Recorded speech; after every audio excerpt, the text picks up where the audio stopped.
자, 리플 투자자 여러분들 만나서 반갑습니다. 요즘 리플이 사업 확장을 이루면서 많은 국내 투자자들에게 인기를 집중시키고 있죠. 그런데 이런 리플의 은행업 진출이 끝내 무산이 됐다는 소식이 암호화폐 전문 매체 코인게이프에 의해 통보되었습니다. 아니, 분명히 얼마 전에는 히든로드까지 인수하면서 브로커 기업까지 확보한 리플인데 갑자기 은행업 진출이 무산되었다니, 이게 대체 무슨 일일까요?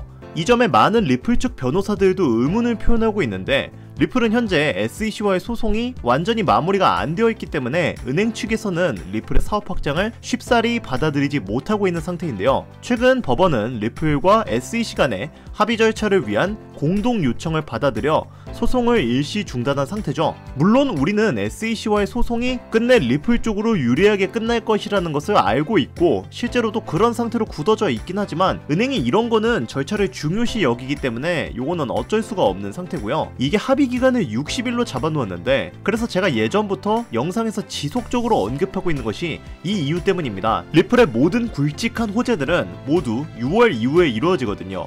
SEC와의 합의 종결, 사업의 본격적인 확장, 그리고 스위프트의 통합 가능성과 심지어 트럼프 대통령의 관세 유예도 7월 초에 끝나죠. 4월 중순에 90일 유예를 주겠다고 선언했으니까 제가 이런 모든 것들을 다 알고 있기 때문에 리플을 약속의 6월이라 부르는 거고, 지금 6월 되기까지 약 한 달이라는 시간이 남아있기 때문에 아직 늦지 않았으니까 리플 빨리 주워 담으라고 말씀을 드리는 겁니다. 예전 영상부터 지속적으로요. 이거 제 말 못 믿으시는 분들은 리플 지금 업비트 들어가셔서 거래량 동향을 한번 살펴보세요. 최근 들어서 몇십 % 증가한 거래량을 보이고 있을 겁니다. 심지어 거래액 상위 종목 현황을 보면 리플이 4,400억 원 가량으로 거래액이 1위입니다. 특히나 고래들이 엄청나게 쓸어담고 있죠. 참고로 비트코인이 3,750억 원 가량 거래되었습니다. 얼마나 리플이 정말 대단하게 평가되어 있는지 알 수 있는 부분이죠. 그런데 여기까지 제 설명을 들으신 분들은 그래서 이런 요소들이 어떻게 리플의 가격 상승을 이끌어줄 수 있다는 거야? 라고 의문을 표현하실 수도 있습니다. 요거 자세하게 설명하기 전에 지금까지 제 영상 재밌게 보고 계신다면 구독과 좋아요 그리고 알람 설정 한 번씩만 부탁드리고요. 계속 설명 이어가도록 하겠습니다. 자, 직전까지 제가 계속해서 설명드렸던 것이 뭐예요? 모두 리플의 호재거리에 관련된 이야기였죠.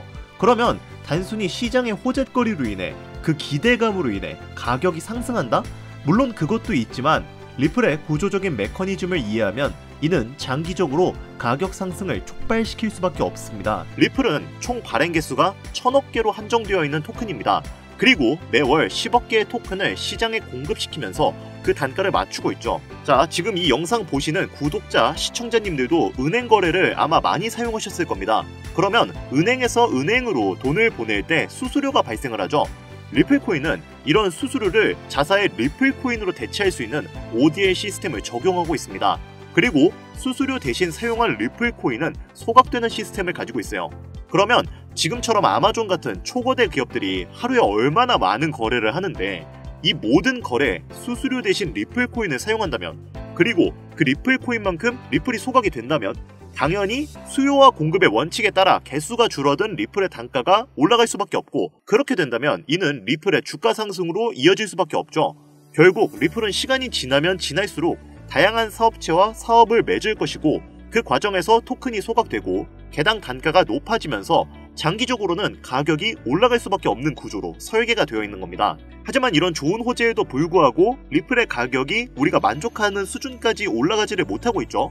이유가 뭐 여러 가지 있습니다만, 아무래도 트럼프의 관세 정책 여파가 아직 암호화폐 시장을 완벽하게 회복시키지 못했다는 것이 제일 큰 이유가 됩니다. 물론 최근에 트럼프 대통령이 관세 유예를 진행하겠다고 말을 했죠. 그러나 이 관세라는 것은 사실상 미 정부가 마음대로 변화시킬 수 있기 때문에 많은 기관 투자자들과 개인 투자자들이 섣불리 자금을 넣을 수가 없는 상태인데요. 이렇게 미국의 관세라는 부분은 전반적인 시장 전체 저력을 하방 압박으로 갖고 오는 요인들을 만들었습니다. 지금 리플코인만 보더라도 고점 라인이었던 5,000원 부근에서 하방 압박을 받고 내려왔던 이유가 리플코인의 상승 모멘텀이 없어진 게 아니라, 이 하락했던 그 부분은 바로 미국의 관세 부분들 때문에 시장의 변동성을 가져오는 요인을 제공했다는 거, 이게 굉장히 중요할 수밖에 없어요. 근데 이 관세라는 게 도대체 뭐길래 이렇게 사람들이 공포감에 떨고 종목의 가격이 하락하고 그러느냐, 이런 의문점을 가지시는 분들이 있을 수도 있는데, 제가 간단하게 설명을 드리자면, 우선 관세를 올린다면 물가가 올라갑니다.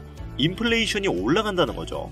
물가가 올라간다면 고금리에 그대로 시장이 유지가 될 가능성이 매우 높은 시점이다 라고 평가받을 수 있습니다.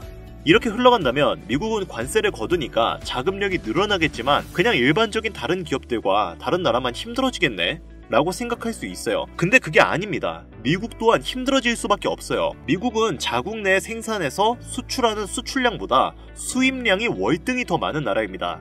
쉽게 비유하자면 자동차 엔진을 만들 기술력이 있더라도 그 엔진을 만들기 위한 부품은 수입을 해야 하는 나라라는 거예요. 근데 이 부품 자체가 비싸져 버리니까 기업들 입장에서는 엔진 가격을 올릴 수밖에 없어요. 가격이 올라가면 소비자들은 그 물건을 어떻게 해요? 덜 살 수밖에 없겠죠. 그러다 보면 생산량을 줄일 수밖에 없습니다. 그러면 생산량이 줄어드니까 기존의 그 생산량을 유지하기 위해 써야 했던 인력들은 어떻게 됩니까? 이제 필요가 없게 되겠죠. 그러면 또 인력을 해고를 하게 됩니다. 이러다 보니까 요즘 미국의 실업률이 거의 역대 최대치까지 올라가 버린 상황입니다. 2020년 코로나 때문에 전 세계가 실업률이 미쳐 날뛰었던 때가 있었는데 지금이 거의 그때만큼이나 실업률이 높은 상황이에요. 아이러니하게도 관세 정책을 실현시켜서 미국 내의 자금력을 더욱 공고히 해서 미국을 더 위대한 나라로 만들겠다. 미국 내 시민들과 기업들에게 최고의 나라를 선보여주겠다. 라고 호언장담하던 것과는 무색하게 지금은 미국 내에서의 기업들은 물론이고 시민들조차 현재 미정부의 관세 정책에 반발이 심해진 상태인데요. 그래서 트럼프도 최근에는 정책의 방향성을 조금씩 유연하게 풀고는 있는데 아직 명확하게 해당되는 노선을 정하지 않은 부분에서 왔다 갔다 하는 모습을 보여주고 있죠. 그만큼 현재 시장의 흐름은 정말 변동성이 커도 너무나 크다 라고 볼 수가 있는 상황인데 그럼에도 불구하고 우리가 리플 코인에 투자하고 있는 이유가 뭡니까? 바로 리플 상승에 대한 모멘텀이 충분하기 때문이겠죠. 자, 관세라는 거는 말 그대로 대외적인 이벤트로 우리는 평가할 수 있습니다. 왜냐면 주식시장도 코인 시장도 모두 금융시장을 다 같이 영향을 받고 있는 부분이지만 이게 미국 내 대외적으로는 그러한 부분을 움직이고 있더라도 내외적으로는 어떻습니까? SEC가 코인의 시장에 압박했던 부분들을 하나씩 풀면서 리플과도 이제는 완벽하게 법적 리스크를 해소하게 되었는데 이 부분이 갖고 오는 리플의 상승에 대한 모멘텀이 추가적으로 나와주고 있죠. 우선 리플 코인이 갖고 있는 상승 모멘텀 뭐가 있습니까? CBDC라는 디지털 화폐의 중추적인 역할을 하고 있다. 두 번째로 이 스테이블 코인 관련해서 요즘 굉장히 이슈가 크게 되고 있죠. 달러와 1대1로 연동된다. 이걸로 끝나는 게 아니라 미국이란 나라는 달러를 더욱 강하게 만들어야 되는 나라입니다. 왜? 달러를 발행하는 기축통화국이기 때문에 달러가 강해져야 그들의 나라 힘도 강해지기 때문이죠. 그래서 스테이블 코인을 꼭 집어서 우리는 달러와 함께 스테이블 코인을 가져가야만 우리 달러가 살 수 있다라고 트럼프가 공식 언급을 했죠. 세 번째로 뭐가 있습니까? IPO 그리고 ETF가 있습니다. 그런데 이 두 가지는 SEC가 승인을 해줘야지 가능한 부분이죠. 그래서 최근에 SEC와 법적 리스크가 해소가 된 리플이 바로 이 부분의 상승 모멘텀을 추가적으로 가져갈 가능성이 매우 높다. 이렇게 평가할 수가 있는 것이고 이러한 부분이 우리가 대략적으로 알고 있는 리플 코인의 모멘텀입니다. 정리하자면 미국이라는 나라의 관세 부분 때문에 흔들리는 것은 충분하지만 그에 대한 모멘텀이 변동이 없다. 당연히 시장에서는 이 모멘텀을 그대로 믿고 투자하는 관점들이 더욱더 커질 수밖에 없겠죠. 일반적으로 우리가 투자하는 것은 금융시장입니다. 정치, 경제, 사회 이 모든 부분이 다 포함되어 있기 때문에 대외적인 이벤트에도 큰 영향을 받고 있지만 그에 대한 모멘텀이 변동이 없다면 리플의 성장 가능성은 무한할 것이고 그로 인한 리플의 가격 상승 역시 매우 높을 것으로 전망이 된다는 거죠. 그렇다면 우리에게 가장 중요한 건 무엇이냐? 앞서서 제가 말씀드린 대로 2분기 넘어서 리플의 현물 ETF와 스위프트와의 통합 그리고 RWA 등 리플의 성장을 도와줄 호재거리만 가득 남아있는 지금 그나마 리플의 가격이 낮게 책정되어 있는 현재 시점에 리플을 더욱더 담아둬야 된다는 거죠. 그런데 이쯤 되면 우리 투자자들은 한 가지 의문을 가집니다. 당장 2배 정도 수익을 본다고 해서 우리 인생이 크게 달라질 수 있을까? 대한민국 평균 투자금액 지표를 보면 1천만 원을 넘게 투자하는 경우가 많지가 않습니다. 당연하게도 그 이유는 수익을 보기 위해 감당하는 리스크가 너무 강하기 때문이죠. 한국 투자자 대부분이 1천만 원 이하가량을 투자하고 있기에 XRP가 6천 원까지 올라간다고 한들 여러분들이 만족할 만한 수익은 아닐 것이라 생각이 됩니다.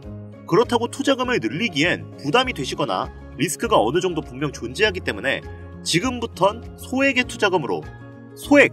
이거 아주 중요한 부분이죠. 투자금을 안전하고 확실하게 불려 남부럽지 않은 투자금을 만들고 싶으신 분들께서는 지금 이 시대에 가장 큰 이목을 받고 있고 3세대 페트로달러 시스템에 이어 4세대 전략적 비축 자산물의 요동치는 새로운 자본시장에 우리는 지금 가장 큰 이목을 받고 있는 관세에 집중해야 한다는 겁니다. 지금부터는 우리가 이 시스템을 어떻게 활용을 해야 소액의 투자금을 어떻게 운용을 하고 많은 자산을 만들어 그 자산으로 인하여 리플 코인을 많이 담아둘 수 있는지 지금부터 상세하게 하나하나 설명드릴 테니까요. 지금부터 하나도 놓치지 말고 끝까지 집중해서 큰 수익 받아가시길 바랍니다. 자, 관세 전쟁으로 인해 리플을 포함한 수많은 코인들이 하락과 조정을 반복하면서 계속해서 투자 심리를 위축시켰는데 이런 시장 속에서도 거의 몇십 퍼센트, 몇백 퍼센트씩 폭등하는 그런 코인들이 있죠. 대표적으로는 아르고 코인, 가스 코인 등이 있는데요. 각각 하루 만에 약 50%와 30% 정도씩 폭등을 했었습니다. 아르고 코인은 NFT 프로젝트의 일환인 알파쿼크와의 생태계 통합을 발표하면서 하우스 파티 프로토콜 발행 계획을 밝히고 그로 인한 투자 기대감을 높여 가격이 급등을 했습니다. 반면에 가스코인은 중국의 이더리움이라 불리는 네오 블록체인과의 연계점이 있고 이 네오 체인의 블록체인 활동이 활발해지면서 같이 폭등을 했죠. 이 둘의 공통점은 생태계의 통합 및 파트너십의 발표로 인한 연쇄작용 폭등 관계인데요. 그런데 여기서 흥미로운 점은 이런 코인이 바이낸스에서는 상장 폐지되었던 코인이라는 겁니다. 그럼에도 불구하고 국내 거래소에서는 약 360%가량 올라가며 이른바 김치 코인이라고 불리게 되었죠. 그러면 여기서 핵심 포인트가 나옵니다. 관세 전쟁의 여파로 인해 경쟁력이 떨어진다 판단된 코인이 다른 생태계와 프로토콜에 합병이 되면서 수백 퍼센트 올라간다는 건 이미 실제 사례로 증명이 되었죠.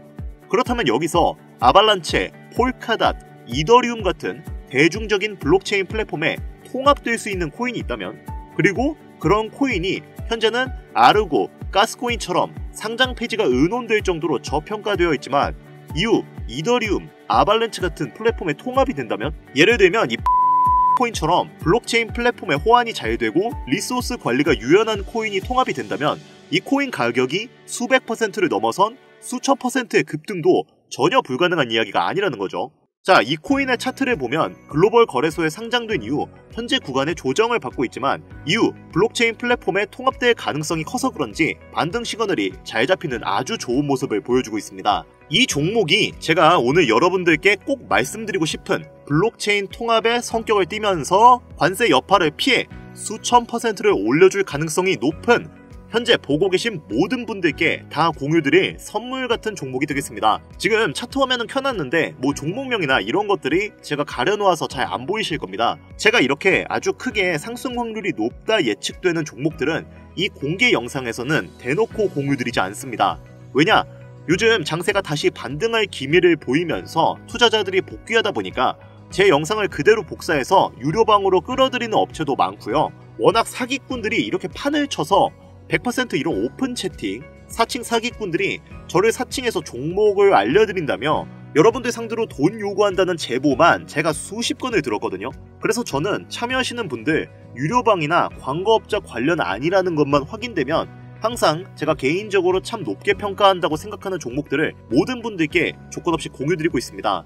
자, 화면에 보이는 이 종목, 나도 이거 코인명, 거래소 뭔지 알고 싶다, 지금 바로 공유받고 싶다 하시는 분들 간단한 신청만 하시면 바로 받아보실 수 있습니다. 그동안 신청해보신 분들은 아시죠? 지금 잡아야 할 관세 여파를 피해 수백 퍼센트, 수천 퍼센트씩 급등할 것으로 기대되는 그 코인 종목, 신청 방법 지금부터 알려드리겠습니다. 잘 따라오세요. 화면에 번호가 하나 보이실 거예요. 이 번호는 제 개인 번호인데 저한테 문자를 하나 보내주시면 제가 유료방 업자인지 광고 업자인지 그 여부를 확인할 수 있기 때문에 저한테 문자를 하나 보내주시면 제가 검수 후에 종목을 공유해드리도록 하겠습니다. 번호는 010-8320-2240입니다. 이 번호로 다른 글자 쓰지 마시고 관세라고 적어서 보내주시면 이 관세 전쟁으로 인해 힘든 장 속에서도 여러분들에게 수익으로 보답해줄 수 있는 가능성이 높은 이 종목 공유해드리도록 하겠습니다. 화면이 작아서 안 보이실 수 있으니까 다시 한번 불러드릴게요. 010-8320-2240 위 번호로 관세라고 적어서 보내주시면 제가 찾아온 이 종목 한 분도 빠짐없이 구독자, 시청자님들에게 공유해드릴 테니까요. 꼭 문자 보내주시면 감사하겠습니다. 다만 현재 문자를 주시는 분들이 너무 많고 제가 정보를 공유할 때 유료방 업자, 광고 업자들은 모두 걸러가면서 정보를 공유하고 있습니다. 그로 인해 약간의 시간이 소요가 된다는 점은 양해를 부탁드릴게요. 조금이라도 정보를 빠르게 받아보고 싶으신 분들은 제 개인 채널 뻔코인 그리고 별빛코인에 오셔서 구독, 좋아요, 댓글 남겨주시면 조금이라도 더 빠르게 정보 전해드릴 수 있으니까요. 유튜브에 뻔코인, 별빛코인 검색하셔서 들어오신 다음 구독, 좋아요, 댓글 남겨주시면 제가 이 정보들 여러분들께 최대한 빠르게 공유해드리도록 하겠습니다. 끝으로 지금 현재 암호화폐 시장은 지속되는 경기 침체와 인플레이션 등으로 인해 모두가 힘든 상황이지만 오늘 제가 알려드린 이 방법이 여러분에게 경제적인 자유를 얻을 수 있게끔 도움이 되셨기를 바랍니다. 이 영상이 마음에 드셨다면 구독, 좋아요 한 번씩만 부탁드릴게요. 오늘 영상은 여기까지입니다. 지금까지 영상 시청해주셔서 감사합니다.